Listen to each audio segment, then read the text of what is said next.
"Oh goody, a new Terminator film, I really must rush out and see that on opening day," said no one who went within 1,000 miles of Terminator Genesis, or Salvation, or Rise of the Machines. But rejoice, friends, as Terminator Dark Fate has kicked all of those disasters to the curb. As far as it's concerned, there are only 2 Terminator movies, and all the rest took place in alternate timelines. Brilliant. And what's that I see on the poster? Is that a 15 rating? Yes it is. A 15 rated film with the budget of the latest Marvel super blockbuster. What a time to be alive. And the good news doesn't stop there, as Terminator Dark Fate is pretty much a modern day remake of the best, by which I of course mean the first, Terminator film. By which I mean an absolute nobody discovers that they have been targeted for termination by a robot from the future. It can't be bargained with. It can't be reasoned with. It doesn't feel pity, or remorse, or fear. And it absolutely will not stop. Ever. Until you are dead. They have a protector, and the film is basically one long chase scene as Protector and Protected are relentlessly pursued by a seemingly unstoppable killer. You might remember this as the plot to roughly 850,000 movies and TV shows over the last few years, the best of which was 2014's It Follows, or that really cool episode of Doctor Who.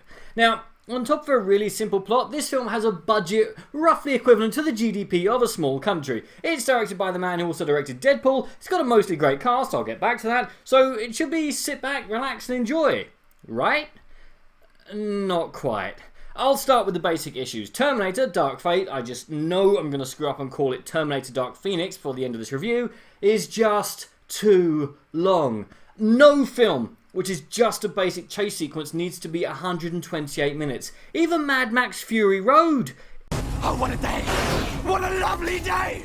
is only 120 minutes, and Dark Fate is no Fury Road. No, sir.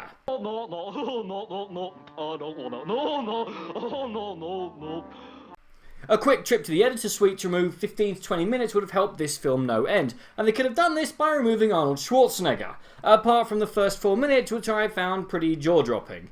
Yeah, look, I love Arnie, but he feels forced into this film. If anything, he feels like he's starring in his own indie film, but then gets gatecrashed by this huge blockbuster, without so much as a how do you do. Seriously, in some scenes I swear the film forgets he exists, and in others he's just sort of there.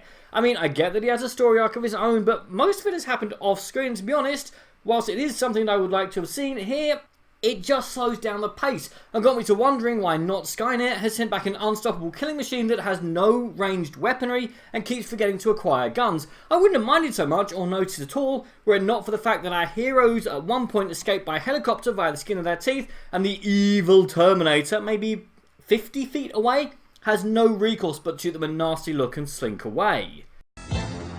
Next time, Gadget. I promise I'll get you next time. Which, given that our evil Terminator is actually pretty awesome, if a touch sassy for how I like my unstoppable, unkillable cyborgs, is kind of a tension-destroying moment, which, given that he's a hybrid of our 2 original ones, is a bit of a buzzkill. I mean, he's got a skeleton like the original, but his skin is an evil ooze like the T-1000, making him a 2 for the price of 1 villain, which is so cool. Oh, yeah, Skynet isn't the big bad anymore. I mean, it is still acting like Skynet, but they call it something else, so I will as well if I was to refer to it again in my review, which I won't.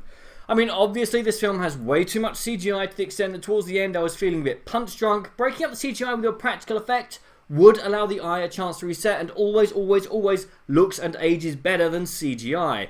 The new Sarah Connor, here called Danny Ramos, but is basically Sarah Connor Mark II, is fine. Her protector is fine. And again, she's a nifty idea. She's also called Grace, because of course she is. She's an augmented human who can sort of go toe-to-toe with the Assassinator, who even has a monologue of sorts, which is seriously out of tune for a freaking Terminator, but Grace has some seriously cool strengths and weaknesses which I would like to see developed in a future film.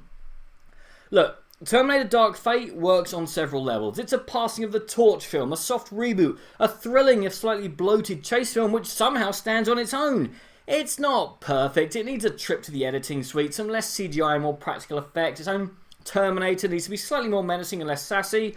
Also, if you're not a fan of films where something goes boom every 10 seconds, you won't really find a lot here, but this could have been spoken of in the same breath as the first 2 films. But Instead, it truly is the least worst of the other Terminator films, and for today, that's good enough. So I definitely think that you should see it. But which is your favourite of the other awful Terminator films? Comment below, let me know. I'm Daniel, it's been a Dunking. If you've enjoyed this video, please like, share and subscribe.